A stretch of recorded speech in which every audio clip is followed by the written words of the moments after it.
তারেক রহমান উনি যে প্রস্তুতি দিচ্ছে আর যে কথা বলেছে ওই হিসাবে আজকে 18 বছর যে বলছে নাকি এই ঢাকা মিরপুরের 14 আসন তার নেতা কর্মী এই পর্যন্ত যে নাকি দেখভাল করে নেতা কর্মী সুখ দুঃখ সবকিছু ঠিক রেখে এই পর্যন্ত উনি এত জুলুম অত্যাচার জেল সবকিছু সহ্য করে এই পর্যন্ত তার নেতা কর্মী ধরে রেখে এসেছে।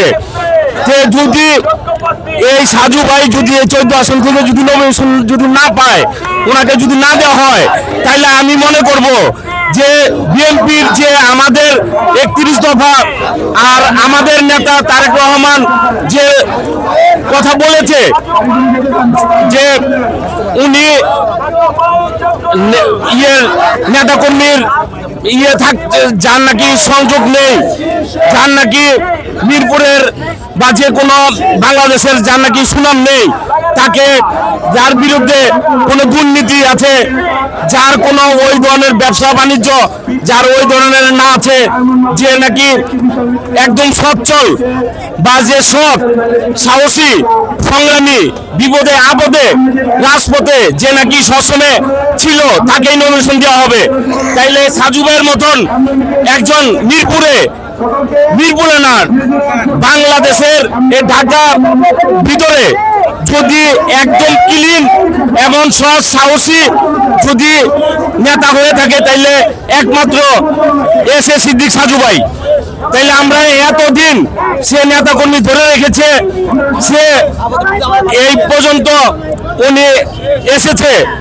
বিগত যে আসলাম আর নারায়ণগঞ্জ হইল শামীম ওসমান, এই ঢাকার ভিতরে এই দুইজনে ছিল কুখ্যাত, যার ভয়ে মানুষ ঘরের থেকে বাইরে হইতে পারতো না। তারপরও উনি ইলেকশনে নমিনেশন নিয়ে ইলেকশন করেছে। তো এখন সুসময়ে যদি সাজু ভাইকে যদি নমিনেশন না দেওয়া হয়, তাহলে আমাদের এই দুঃখের আর কোনো সীমা নাই। তাহলে এই মিরপুরের যেসব নেতাকর্মী আছে তারা কিন্তু তাদের মন ভেঙে যাবে, তারা কিন্তু বিএনপি থেকে মনে করেন কি যে আশা নিয়ে সাজু ভাইয়ের পক্ষে কাজ করেছে তারা কিন্তু নিশ্চিহ্ন হয়ে যাবে।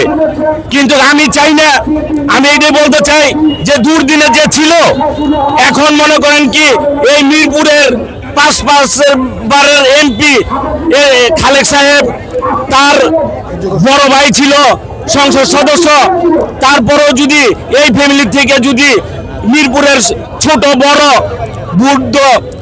বৃদ্ধ পর্যন্ত সবাই চিনে, এমনকি মিরপুরের মাটি তো এই পরিবারকে চিনে, তাহলে তাকে যদি নমিনেশন না দিয়ে অন্য কাউকে যদি দেওয়া হয়, তাহলে আমাদের সাথে এইটা একটা মানে এখন আত্মঘাতিক সমান।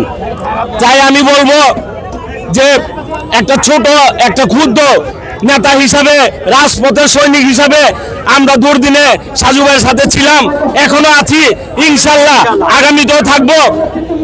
এই নমিনেশন দেখ বা না দেখ, আমরা সাজু ভাইয়ের সাথে আছি, ছিলাম, ইনশাল্লাহ থাকবো। তাতে তার রাজপথের সৈনিক, রাজপথের যারা ছিল দুঃসময়ে, তাদের মনে কষ্ট না দিয়ে তাদেরকে মূল্যায়ন করে সাজু ভাইকে নমিনেশন দেওয়া হোক, সঠিক সিদ্ধান্ত আমরা চাই।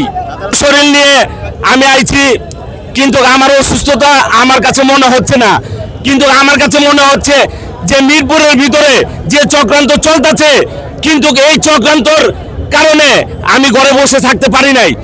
কি কারণে? আমি একজন জিয়ার সৈনিক, আমি চাই যেটা সত্য সেই জিনিসটা এই কারণের লিগে।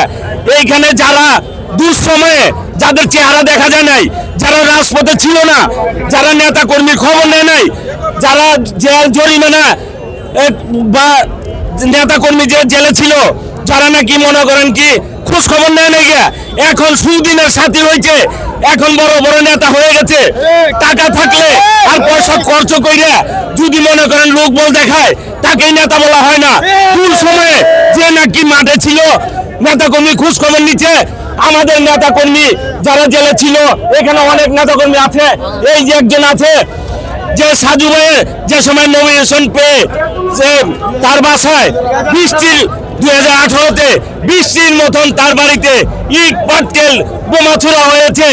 তারপর তার বাড়ির থেকে আমরা প্রোগ্রাম করে বাইরে হইতে পারি নাই, যাকে পারছে তার পুরো বাড়ি ঘেরাও ছিল পুলিশ বাহিনী দিয়ে।